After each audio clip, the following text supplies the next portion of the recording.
Hello friends, இன்னைக்கு மனதின் ஓசையில கேட்க போற கதையோட பேரு எது சந்தோஷமான வாழ்க்கை.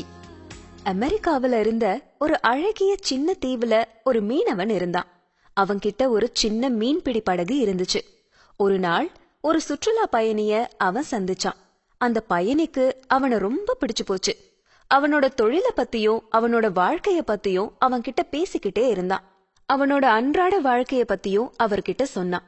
அதிகாலையில மீன் பிடிக்க போற அவன் பிடிச்சிட்டு வந்த மீனை வித்து நாள் முழுசும் தன்னோட குழந்தைகளோட விளையாடுறது, நண்பர்களோட அரட்டை அடிக்கிறது, நல்லா தூங்குறது, சாயந்தரத்துல தன்னோட மனைவியோட கடை வீதிக்கு போறதுன்னு எப்படிலாம் தன்னோட நாளை கழிப்பா அப்படிங்கறத சொல்லிட்டு இருந்தான். உடனே அந்த சுற்றுலா பயணி, நீ ஏன் இன்னும் அதிக நேரம் மீன் பிடிக்க கூடாது அப்படின்னு கேட்டாரு. மீனவன், கொஞ்ச நேரம் மீன் பிடிக்கிறதாலேயே என்னோட அன்றாட வாழ்க்கைக்கு தேவையான மீன் கிடைச்சிடுது. அப்புறமும் ஏன் நான் அதிக நேரம் மீன் பிடிக்க செலவிடணும் அப்படின்னு கேட்டான். அதுக்கு அந்த சுற்றுலா பயணி, நான் வணிக மேலாண்மை படிச்சவன். உன்னோட வாழ்க்கைய எப்படி மேம்படுத்துறதுன்னு நான் உனக்கு சொல்றேன். நீ தினமும் 4 மணி நேரம் அதிகமா மீன் பிடிக்கிறதுல செலவழி.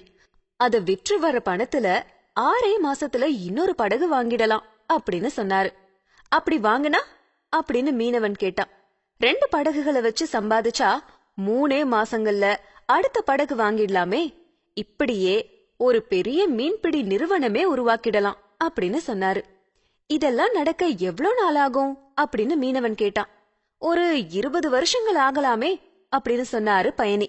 அதுக்கு அந்த மீனவன், அதுக்கப்புறம் என்ன செய்யறதுன்னு கேட்டான். உன்னோட நிறுவனத்தோட பங்குகளை நீ விற்கலாம், பல 1000 கோடிக்கு நீ அதிபதி ஆகலாம் அப்படின்னு சொன்னாரு.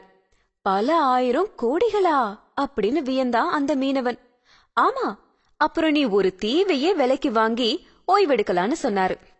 அந்த தீவுல நீ உன் குழந்தைகளோட விளையாடலாம், நண்பர்களோட அரட்டை அடிக்கலாம், மீன் பிடிக்கலாம், படகு சவாரி செய்யலாம், கடல்ல நீந்தி மகிழலாம், உன்னோட மனைவிக்கு தேவையான எல்லாத்தையும் வாங்கி தரலாம். மொத்தத்துல அதுதான் சொர்க்கம் அப்படின்னு தன்னோட வணிக யோசனையோட பலன்களை ரசிச்சு சொன்னாரு அந்த பயணி.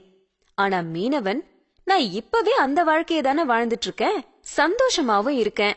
இந்த தீவும் என்னோட தீவு மாதிரிதான். இப்பவும் என் மனைவி கேக்குறதெல்லாம் என்னால வாங்கி தர முடியுது.